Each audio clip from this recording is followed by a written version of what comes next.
You won't hear me saying that New World's 2022 wasn't a tumultuous one, but now it's time to look forward to 2023 and where I think the game stands now. What's going on, guys? Steven with Level Up MMO, and this video is going to be talking about where I think New World sits heading into 2023. It'll be a brief recap of the things that happened in 2022, but it won't be in depth because, well, there's other videos about that. This one is going to have more focus on where the game is at as we hit 2023 and what I hope for or expect in the new year for this game. With that being said, if you like MMO content or New World content, make sure you subscribe to the channel. And if you enjoy this video, then make sure at some point you give it a thumbs up. Maybe leave a comment down below, but without further ado, let's do a brief recap of how 2022 went. So first off, New World saw major updates, full system changes, a new zone, multiple new weapons, massive quality of life improvements, and I mean massive, and new game modes.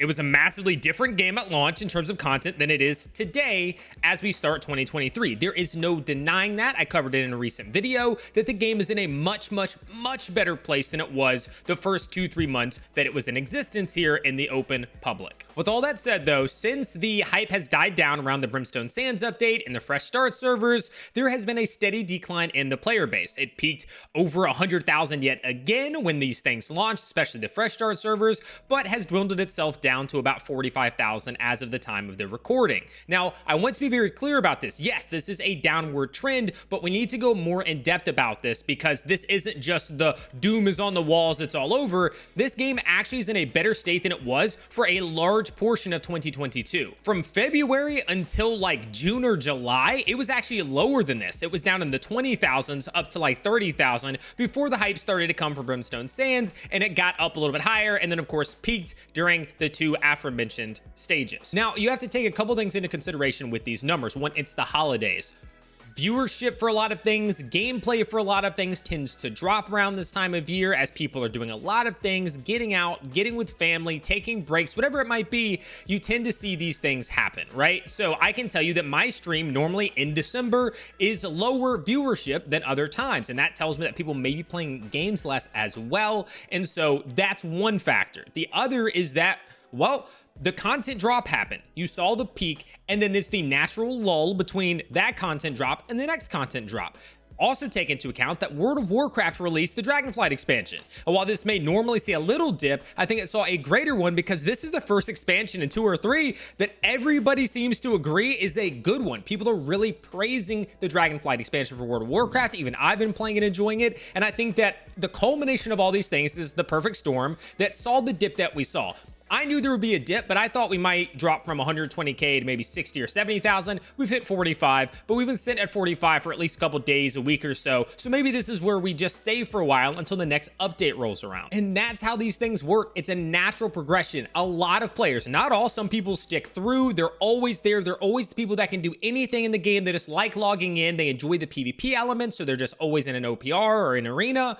And there are other people who come for the content and then they go to the next content patch for a different game, and then the next content patch for a different game, and they play 3 or 4 games at once, basically. It's just that they swap between when there's new content. That's how these works. Nobody has to stay and play a game in between when there's the lulls in content. They're allowed to go play something that they enjoy a little bit more for that time, and then come back, which is why you will always see this. It happens with every popular game. People are just nitpicking if they only say it's about New World. It's about all MMOs, all games in general go through these cycles if they're a live service title. To sum up where I think the game is heading into 2023, I will say that if you are new to New World, if you're a new player or a returning player who hadn't done a lot or is starting over, fantastic. I think it is great for you. I think that there is a lot more content. There's a variety of content, and there are a lot of quality of life improvements that just make the game way more fun and enjoyable.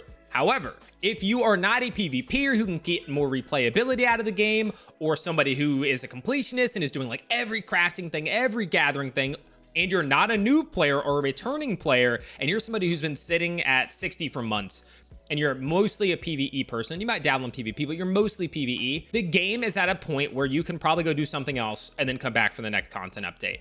I think that when it comes to PvE, there is a good amount of content, but it's not long lasting. I want to keep logging in every single day content, especially when you put in a decent amount of time, right? You've been playing for a couple of months at level 60. You have your 625 sets for your multiple dungeons. You have the weapons leveled up that you want to mess with. And so you don't really have anything else to do. And that's kind of the situation that I fall into, because I like healing in the game, and so I heal, and I have my 625 sets and all the different varieties that I need, and I'm doing M10s easily on the daily. So at this point, there's not really anything else for me to do because there's no more progression for me. So I've been playing WoW, and that's okay, because when the next update for New World comes out, I will just jump back over, do everything I want to do in it, and then I'll move on and then come back, right? Again, that's how this works, at least for me, and I think a lot of other people. You just need to be open to that idea. So again, the game is great, but I think PvE, once you've been playing for a couple of months at the top level, you run out of things to do, right? They added the Ennead. There wasn't a huge reason to play it, because unless you had a specific item that was like best in slot in there, there was no improvement to you. You already had a 625 corruption set if you've been playing at the end game. You already have a 625 ancient set. So you just took the gear you already had, you put it on, you went in there, you ran through it. It's cool. It's a great expedition. I really enjoy it. But again, I wasn't playing it for any purpose. It was just like content. And that loses its pizzazz, for lack of a better term, pretty quickly. And the same thing happened with the Amrine and Starstone mashup, right? I went in there a couple times, like, oh, cool, this is neat. And then it was like, wait, why am I doing this? There's nothing for me to get really out of here. I'm not improving my character, which takes me into what I hope we will see in 2023, but it's not on the roadmap. And that scares me a little bit, because I do think the roadmap is a little lackluster. It has some stuff in there. It's got some good stuff in there. I need to see either a gear score increase or a level cap increase. And I'm not sure if it's coming, but I really think that we need that, because again, if you're sitting in PvE and they come out with a new expedition, which is already planned, it's actually coming in the early part of this new roadmap, and it's just another expedition that has 625 potential gear, but it's nothing different, then why are you doing it? You know what I'm saying? Like, if you're already in game, if you already have the 625s, why is it there? Also, if we don't get that and we get the raid boss, which we know is coming, they're doing a raid, it's gonna be that sandworm. What do you get from that?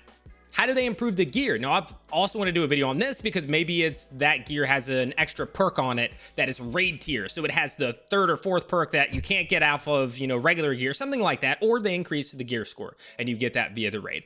Again, I don't want to go too in depth on that. I'll probably do another video, but I think that this is needed. I think that we are finally at the point where we have to take the next step, something that people log in and go, okay, I want to grind this. I'll use World of Warcraft for an example. And I know not everybody likes this method, but I have been hardcore playing WoW since it dropped the Dragonflight expansion. So we're like a month and a half in, and there is still so much for me to do to progress my character. My item level can go up by like another 40, I think, or 30. I have to do that by doing all these different types of content. I can kind of pick and choose. Do I want to focus in on raids every week? Do I want to do Mythic Plus to kind of grind that up? All sorts of things. With that, I think that we need higher level mutators, but we can't get there unless we raise the item level, or gear score rather, in New World. However, they're thinking about shrinking it down, which I think is a massive problem, because you already have people who are doing 625 level 10. If you make it weaker to support people who are 623, 624, then it's just too easy.